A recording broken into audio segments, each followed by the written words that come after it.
So how are you? You're still alive and kicking? Okay. So I hope that you have learned so far from the lectures that we just had. So we are able to, what is our first topic? You still remember what is our first topic? News writing. And we're able to learn how many different types of news writing. We have news writing that we can find from locals. We also have learned that there's what? There's also national and international newsletter. Now, you learned also about feature writing, so I hope that you're able to learn from that one. But before we begin, let's have first our short energizer. So can someone share from this class? By the way, before we proceed, I'd like to introduce my name. I'm Miss Shiela, and I'm also teaching in AUP Academy. Are you familiar with AUP Academy? Yes, okay. So I am teaching English 10, grade 10, grade 9, and grade 8. So if you are planning to enroll next school year in AUP Academy, so see you there, okay? See you. So I'd like to ask, who among you here are fond of newsletters? Are you fond of newsletters? You're not fond of newsletters, but you are fond of chicas, chismes. No then, okay, it's good to know that you are not fond of marites, okay? So no one loves to read newsletters? Okay, let me ask you another question. Who among you here has a favorite news? Do you have favorite news? Do you have favorite news? Do you have in mind? Wala? You are not, do you have television at home? But are you watching news? No. What are you watching? Okay, movies, cartoons, okay? So why do we need to watch news, or why do we need to read newsletters? Why? What is the purpose? For? So we're informed? We're informed. Thank you very much. Your name is Matt. Okay, thank you. So the reason why we're able to, there's news every day in order for us to be informed of what is happening around us. Okay? So that, do you have favorite news? Wala? Wala kayong favorite news? Lahat pa? Good news? Do you love good news? How do you embrace good news? By embracing it. Of course, we love good news. What about bad news?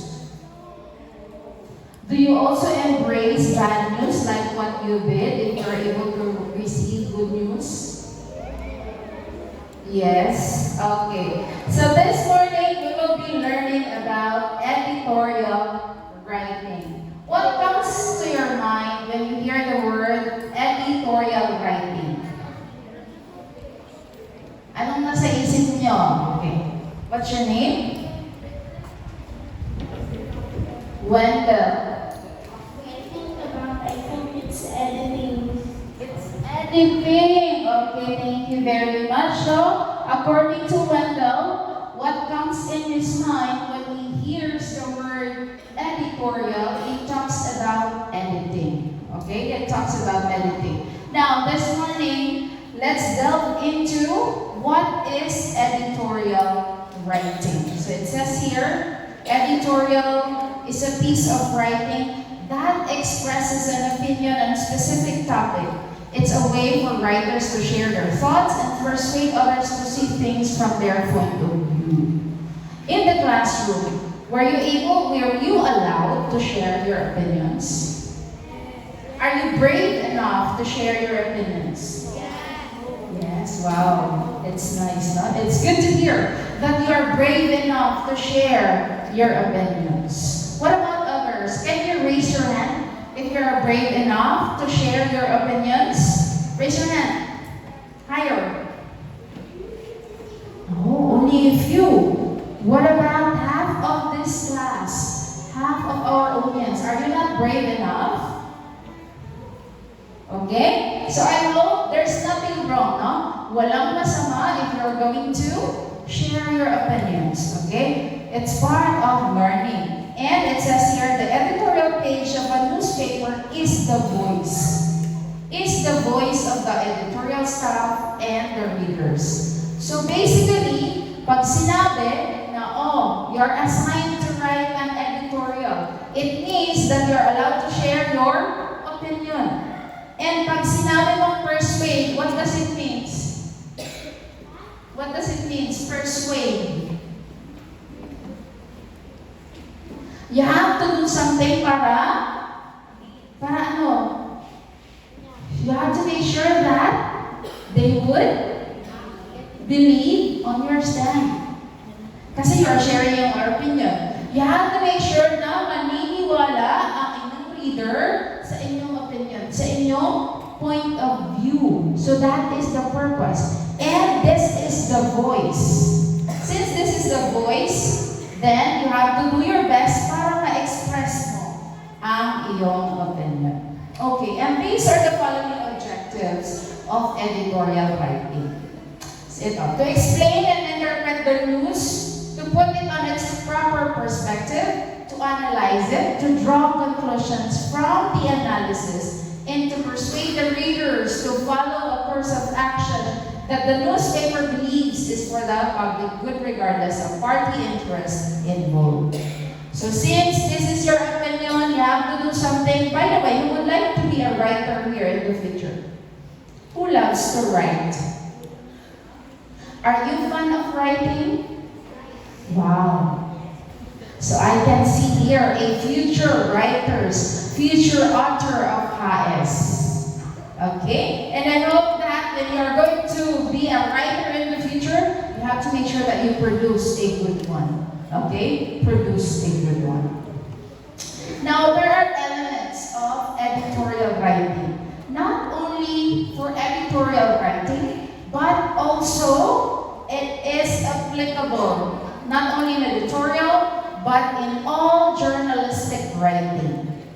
Some of you here have experience joining a journalism contest. Have you tried joining journalism contests? Wala pa sa school nyo. So this is a preparation, no? A preparation, especially when you are in junior high school in grade 7 to 10 to senior high school. Then you will be involved in this kind of writing. Okay. Sa AUP Academy, we usually have this twice a year, Giselle, no? Twice a year. We usually join journalistic writing. And our students there in AUP Academy are really, some of them will be top 1, top 2, top 3, and they have done their best talaga. No? And we're excited if you will be part of AUP Academy. No? We will be excited to see you there. And I hope that what you will be learning in our seminar today will be of help when you will be joining in journalistic writing. Now, the first one is accuracy. Ano ang accuracy sa Tagalog? Accuracy. Accuracy. Accurate. So when we say accurate, tama ay, ano may sabihin? Sakto. Okay? Hindi pwede na ang ilalagay mo sa iyong writing is gawa-gawa mo lang. Yes, it is your opinion, but make sure it's accurate. Journalists must research, verify, and double-check the accuracy of their facts and information. They must strive to present facts and information in an unbiased fair way. So sabihin nyo, ang teacher, opinion ko to eh. So, wala na akong pakialam sa iba. Make sure accurate. Tama ang ilalagay ninyong information. Okay? Kahit based siya sa inyong opinion. So, therefore, you have to read. Clarity. When we say clarity, kailangan anong clarity sa Tagalog? Kailangan clear or klaro. Okay? Klaro ba yung mga sinabi niyo doon? Journalists must write in a way that it's easy for readers to understand. They must avoid using overly technical language and jargon and organize their stories in a logical way. So baka sabihin niyo, magaling ako. I've been reading since I'm 3 years old. So marami na akong vocabulary. So, I will use unfamiliar words para sabihin ng mga reader mo, ang galing-galing naman ito. So, that is a no-no. Okay? So, you use simple words only. Remember, the purpose of editorial writing is to persuade. Hindi mo kailangan magpa-show off na, ang galing ng writer na to. Hindi ko maintindihan yung mga sinasabi niya. So, make sure you use what? What kind of word? Language? Simple. Okay? Simple language. Next one. What is our first one? Accuracy. What is our first element? Accuracy. Second? Clarity. Make sure you won't forget that one. I'll be asking you again later. Okay? Third element is readability. What is readability? From the word itself. Read. Minsan, ibig sabihin, readable. Naiintindihan. Nababasa. Okay? So journalists must be mindful of readability of their stories and ensure that their readers can easily process the information presented. They must use proper grammar, punctuation, and formatting for their stories. So again, hindi ka pwedeng mag-wrong grammar. Okay? So please make sure that you use punctuation marks. What are the examples of punctuation marks? Can you cite? We have question mark, period, exclamation point, exclamatory point, or what else? Question mark. We also have, don't forget that you use comma as well. Okay? So make sure that you are going to use proper grammar. That's why it takes time, no? It takes time to publish because it will go through edit. Okay? Fourth one is objectivity. Again, what is our first one? Accuracy. Clarity. Readability. And number 4, objectivity. So when we say objectivity, journalists must try to present their stories without any personal bias or agenda. They must be mindful of how their story could be perceived and be sure to present facts and opinions in a transparent way. So, kailangan transparent ka. Hindi pwede na, opinion ko to, ako ang masusunod. Make sure, hindi ka maging bias. Kung kailangan mong i-present yung bad sides, i-present mo. Okay? So that they will be aware. But later on, kailangan mo parang i-present yung gusto mong iparating sa kanila. Okay? Do not focus on one side. You have to be objective. Okay? Objective. Fifth, brevity. What is brevity? Is this your first time hearing this word? Brevity, or in other words, a synonymous word for this is brief. What is brief? Strong feeling, brave yun, brave. Okay? Brief. Brief, maiksi lang. Okay? Hindi yung brief na sinusuot nyo, ha? Okay? Brief is maiksi. Concise. Okay? Concise. Brevity in journalism is the practice of writing in a succinct and concise manner. This means the journalists use clear. Kailangan maging clear ka, kailangan direct language, huwag kang paligoy-ligoy sa pagsusulat, and avoid unnecessary words or phrases in order to get point across quickly and effectively. So, kung gusto mo lang sabihin yung kailangan maging direct to the point ka. Okay? Huwag ka lang paligoy-ligoy pa. Alright? Unlike no iba, sa iba, no? Paligoy-ligoy pa. But this one, you have to be concise, direct to the point. Okay? Kung anong gusto mong sabihin. That is brevity. And the last element is timeliness. It was mentioned a while ago. What is timeliness? What is timeliness?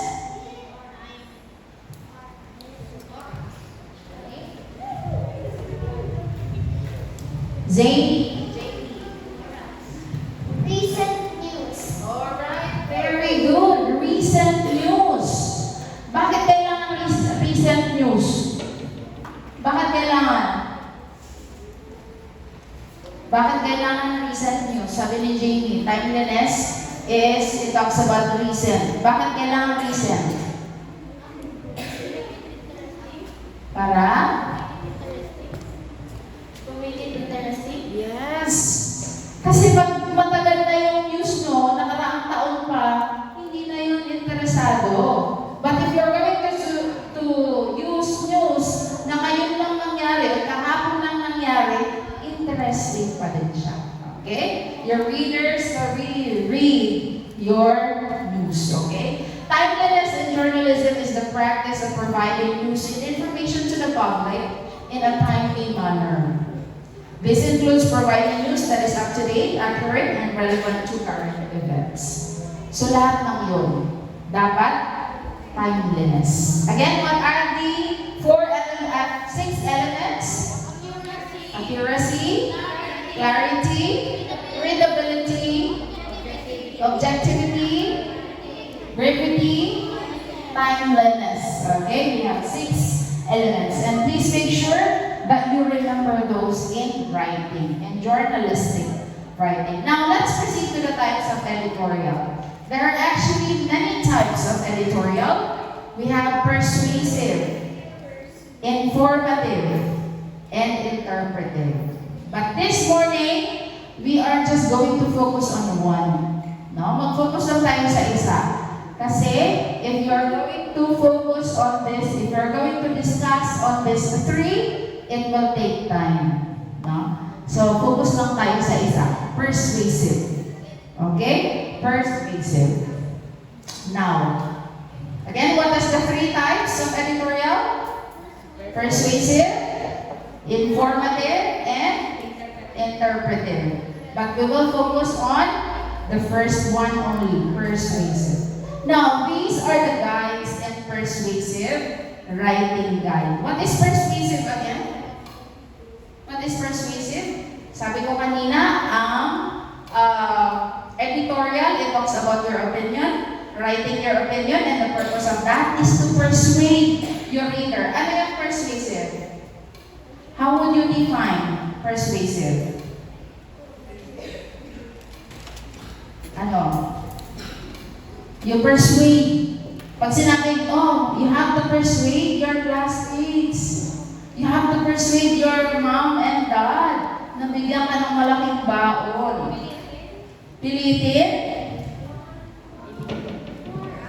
You have to force? You have to tell? You have to convince. Okay. Persuade is you want to convince. So, were you able to persuade your parents to buy expensive toys? Okay, so ang galing nyo na mag-persuade, no? Ang galing nyo na mag-persuade. So this time, hopefully, yung inyong skills na pag-persuade is you will be able to apply that in writing. Okay? Apply that in writing. Now, the first one is find your purpose. Find your purpose. That is the first guide in writing persuasive. So, bakit kanina sinabi nyo, na-persuade niyo yung parents niyo to buy you expensive toys? What is your purpose? Bakit kailangan na silang i-persuade? Yes, Jamie. So, they will be interested to your news. To your news. Okay, so that is your purpose. You have to make sure that you persuade them so that they will be interested in your news. Thank you. What else? Any other answer? Bakit kailangan mo magkaroon ng purpose before writing? For you to be able to what? Go ahead, you can do it. For you to be able to? Go. You can do it. Again, here, your opinion matters. Okay? Don't be afraid to share your opinion. Nagpa-practice na tayo ng editorial. Okay? Okay, you have to share your opinion. So that, okay, ayaw na niya, nahiya na siya. Okay? So that is your first. Okay, let's go back to our example a while ago. Di ba sabi niyo, you persuaded your parents to buy you something. No? Like expensive toys, expensive clothes. What is your purpose? What is your purpose? Okay? So below, this is your first. You want to convince others to believe, think, or do as you. So, ito yung ginagawa ko. For example, eating too much sweets or cakes, is very dangerous to your health. So, you have to make sure that you convince your reader na hindi talaga maganda yung kain ng matatamis. Okay? It's not good for your health. And then, you pre-write ideas to have determine your purpose. Sabihin nyo, anong purpose ko ba? Bakit ba ako magsusulat nito? Anong matututunan ng reader ko sa aking news? Okay? And then, with your purpose, you are now ready to write your thesis statement. So ngayon, alam mo na kung ano yung purpose mo, bakit ka magsusulat? Magsusulat ka na ngayon ng thesis statement. Alam niyo ba yung ano yung thesis statement? Ito yung mga gusto nyo iparating. Mga gusto nyo, mga claims nyo na gusto nyo iparating. Halimbawa, yung una mong iparating sa reader mo, ang pagkain ng matatamis ay hindi maganda sa kalusugan. Kaya, kailangan mo kumain ng in moderate. Ganon yung mga pwede nyong gawing thesis statement. Next, think of your audience. Bakit kailangan? Ngayon, alam mo na kung ano yung purpose. Bakit ka nagsulat? Bakit kailangan mo bang malaman yung audience mo? Anong reason? Sige nga. Think. Okay, Jamie. Again, maraming bala ngayon si Jamie. We can be inspired. We can be inspired. Ito pala, taga-HAES, ang aking readers, ang aking audience. So I need to do my best kasi magagaling ang mga taga-HAES. No? Para kailangan maging inspired ka sa pagsusulat. Pag nalaman mo kung sino ang iyong audience. Okay? Mahalaga yan. Okay. Think about who needs to be convinced. Halimbawa, yung mga classmates mo ang kailangan mo i-convince. And you know them well. Na hindi basta-basta yung grade 5 sections or grade 6 sections, hindi sila basta-basta ma-convince. So I need to do my best. Okay? Para ma-convince sila. And you don't have to say no. Hindi mo kailangan sabihin na, grade 5 HAES yun. Si Jamie yun, si Matt yun, or sino pa ba. Okay? You don't have to say who. Keep them in mind as you write. Kailangan mo ma-convince yung mga estudyante sa HAES. So habang nagsusulat ka, isipin mo kung paano mo sila ma-convince. Okay? Kung paano mo sila ma-convince. Now, in the introduction, eto na, susulat ka na. So, how long you here have done writing? Nakapag-experience na kayo, pinagsusulat ka kayo sa classroom ng essay. Oo, kasi grade 5 and 6 na kayo, di ba? So, you are good at writing. And later on, I-apply nyo ha, i-apply nyo. The first one, in the introduction, kailangan mo ma-hook the reader. Ano ba yung sabihin ng hook? Hook the reader. Para ano? Para maano ka? Wala na ba akong ibang student? Puro si Jimmy lang at saka si Ma'am. to get their attention. Wow, very good. To get their attention. Kailangan mo ma-hook.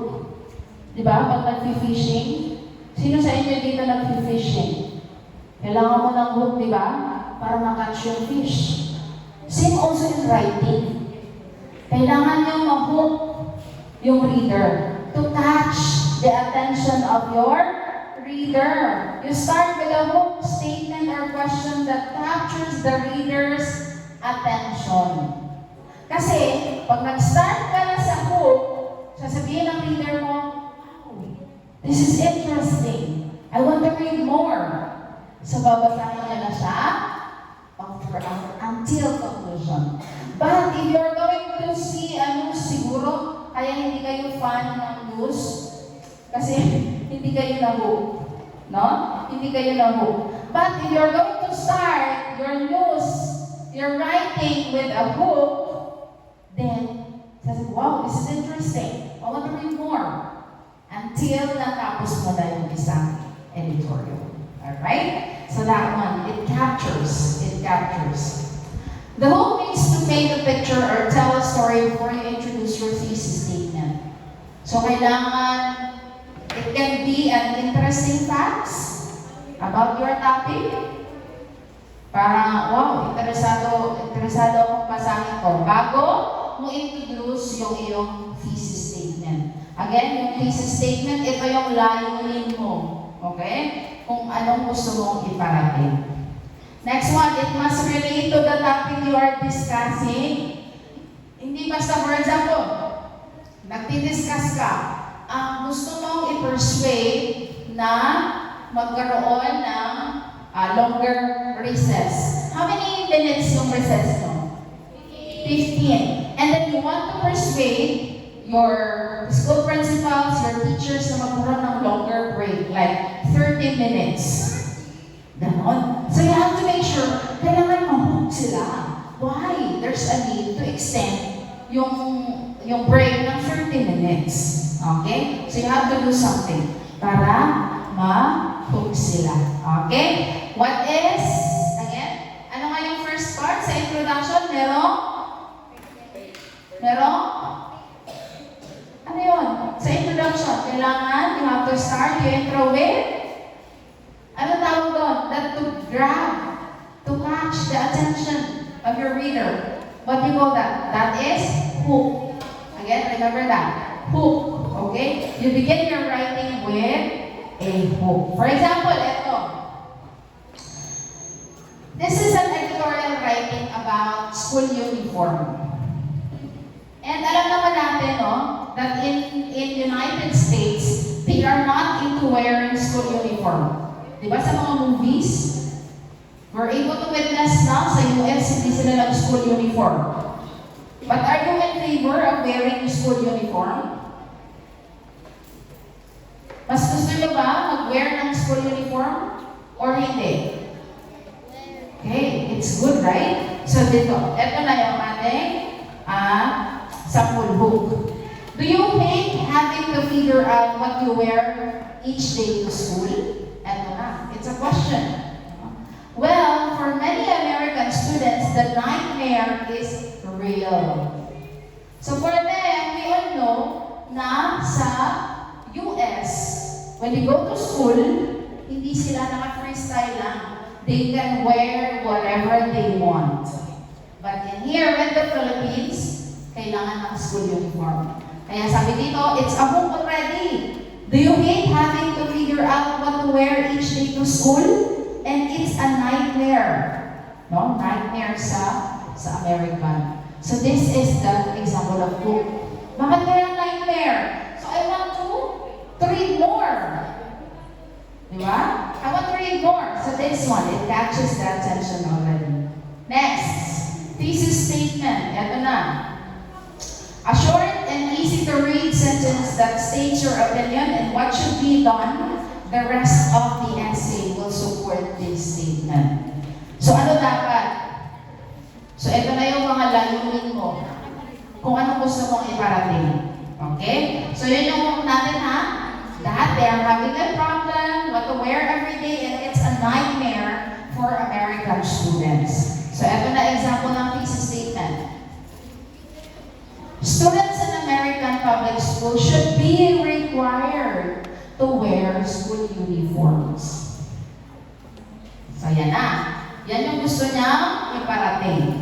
Yan yung gusto niya i-convince. Kailangan yung ma-convince na dapat mag-wear sila ng school uniform. So yan yung thesis statement. Again, what are the parts? Guide. Number 1, may introduction. In introduction, you have to include yung H. Hook and TS. Thesis statement. Again, your introduction includes hook and thesis statement. What is hook? To get the attention of your reader. What is thesis statement? Ano yung thesis statement? Yung gusto mo iparating. Okay, convince them. Eto na. Now, the third one, body. Eto na. Dito na tayo sa body. Sa body paragraph. You have to clearly state your idea by using a topic sentence at the beginning of the paragraph. So, ano ba yung gusto mong iparating? So, number 1, di ba? Sabi niya, students should wear school uniform. Yun yung first na gusto niya iparating. Students should, ito, example. First of all, students should wear school uniform because they bring a sense of belonging. So, bakit kailangan? So, magbibigay ka na dyan sa body mo ng reason. Bakit kailangan mag-school uniform? Eh, pwede namang hindi naka-school uniform. So, una, kailangan mo iparating na kasi makikita mo na talagang estudyante ka. A sense of belonging. No? Pag naka-school, halimbawa, kayo, naka-school uniform kayo, tapos merong isa na hindi naka-school uniform, how do you feel about it? Parang kakaiba, di ba? So, makifeel mo na, belong ba ako dito? Di ba? Unlike pag pare-pareho kayo ng uniform, you will feel na, oh, we are on the same page. We are on the same boat. Okay? Ganun yung feeling. Alright. Next. Body paragraphs. So, ayun, yung sabi, di ba? Isa lang. Isa lang. Kahit isang reason lang, okay na yun sa inyo. Isang reason, kailangan mag-uniform para ma-feel na belong sila. Tapos, lalagyan nyo na siya na, eto, use specific general examples to support argument. Show how detailed support topic sentences address counter-argument.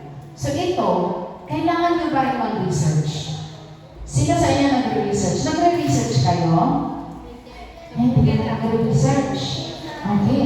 So diba sabi ko kanina, hindi lang porket opinion ko, hindi na siya accurate. Kailangan accurate siya. So dapat mag-research ka. Okay? So kailangan mo maghanap ng research. Kailangan mo ma-convince yung classmates ko, yung teacher ko, na kailangan nilang mag-uniform. So, ito na yung research. Ito na. Uniforms help foster a sense of belonging in the classroom. For example, students wearing the same uniform will feel included because they look like others. While not wearing uniforms allow for self-expression, it can also divide students based on socio-economic status. Like what you mentioned a while ago, di ba? Sabi nyo, mafe-feel nyo na belong kayo. Kapag hindi kayo naka-uniform, sabi nyo, mafe-feel nyo na kakaiba. So tama. So pwede yun. Di ba? Magaling. Marunong na, ma? Ganda ng editorial. So yun ang ilalagay yung reason. Bakit? Bakit kailangan mag-uniform? Magbibigay ka ng reason. Okay? So for example, let's go back yung kaninang example natin. Gusto nyo ng longer break. Persuade natin yung teachers. School principals. So what should be your hook? Ano yung hook nyo? Na magka-touch. Don't you know, pwede ba trivia. Don't you know that having a longer break or recess, ganyan, can make the students more productive, mga ganon. Okay? So, kailangan magpakaroon ka ng book. And then, why? Okay? Students, ito na, thesis statement. Students should have a longer break. No? Ganyan. Tapos, bakit? Bakit kailangan? I-state mo na, bakit kailangan ng longer break? Ano sa palagay nyo? Para ano? Bitin. Oh. Anong disadvantage pag nabibitin sa recess? Hihina. Hindi ka magiging attentive. So, pwede nyo gawin yung reason yun. Na kapag longer yung break, hindi ka magmamadali, so marami kang time mag-meditate, so hindi ka manghihina. And then, you need to support it. Hahanap ka ng research na magsasabi na talagang nakakatulong yung matagal na break. Okay? Susuportahan ko siya ng research. And then, conclusion na tayo. Again, what is the part of introduction? Meron? Hook and thesis statement. Sa body, anong nakalagay na doon? Yung reason mo. And then, you support it with research. With research. And then, the last one is the conclusion. We're now moving on to conclusion. You paraphrase means to restate using different words. So dito, you have to make sure you paraphrase it. When we say paraphrase, kailangan mong ulitin. Ulitin yung sinabi mo sa thesis statement. Yung layunin mo. Okay? Yung layunin mo. Begin your concluding paragraph with concluding phrase and then restate the thesis statement. Use different words when using the thesis statement. So ito yung example. In conclusion, ito. In American public schools, students should wear school uniforms. Di ba nabanggit yan sa thesis statement natin? That American students should wear school uniforms. So, uulitin mo ulit yun, yung thesis statement mo sa conclusion. Okay? To make sure na talagang gagawin nila. And then, you have to close your paragraph with a memorable statement. Leave the reader thinking about what you said. You can end with a intriguing statement or question. Ngayon, di ba nag-umpisa ka sa catching statement, right? Hook. So you have to make sure na i-end mo rin siya na hindi boring. Okay? You end it with intriguing statement or question. Now, finding who we're in schools means that we don't judge each other based on the clothes we wear, but how we act towards one another. So mag-iisip sila ng, kailangan hindi natin i-define, hindi natin i-judge yung mga tao dahil wala silang uniform. Okay, nagkakaiba sila. Okay? You have to end with that statement. Now, are you ready for writing prompts? Ito yung gagawin niyo mamaya. But now, kailangan mag-practice nyo na to. Okay? Sige, i-guide practice natin. Okay. So, i-guide ko kayo ha. Ito yung gagawin nyo mamaya. Writing prompts. Ito. Di ba, nagbigay na tayo ng example kanina, yung longer break sa recess. Ito naman. What if this one? Should schools have a longer summer break or a shorter school year?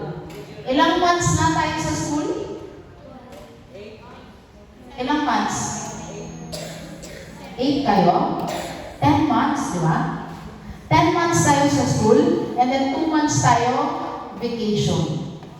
Do you think 2 months is enough? No? Wow! Sino dito ang magbabakasyon sa ibang bansa? Wow! Si Jamie! What about sa province nyo?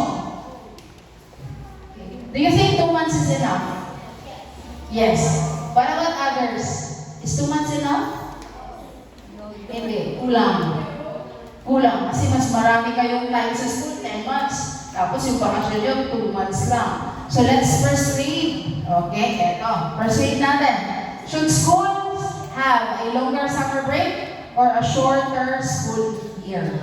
So imagine a world where you get to decide, no? Imagine, no? Na you get to decide how long your summer break is or how many days you spend in school each year. What if you had the power to choose between a longer summer break filled with outdoor adventures, family trips, and lazy days? Parang mas marami yata tayong lazy days, no? Kaysa sa adventures. Or a shorter school year with more breaks throughout. It's time for you to express your opinion and convince others what you believe is the best choice. So this one, mamayang hapon, igugrupo ko kayo. Okay? So this will be one group, this will be another group, this will be another group. So you will be joining each group. You want to join them? Okay? And then you will be another group. 1, 2, 3, 4, 5. Okay? So 5 groups kayo. Magsusulat kayo ng editorial writing and this is the topic. You need to convince us, kasi ako I'm also a teacher. Please convince us na talaga bang kailangan ng longer summer break and shorter school days. Okay? So you already know what to do, right? You start with a book, your thesis statement, yung reason nyo, bakit kailangan, and then support it with research. And then you end it with a conclusion. Do you think you can do it? Yes! Yes, good. That's the spirit. I like the spirit. Okay? So, I hope that this time, don't be afraid that your voice will be heard. Okay? Your voice matters. Therefore, you start writing your opinion in editorial writing. Now, see you this afternoon, and this will be your task. Okay? That's all. Thank you very much for listening.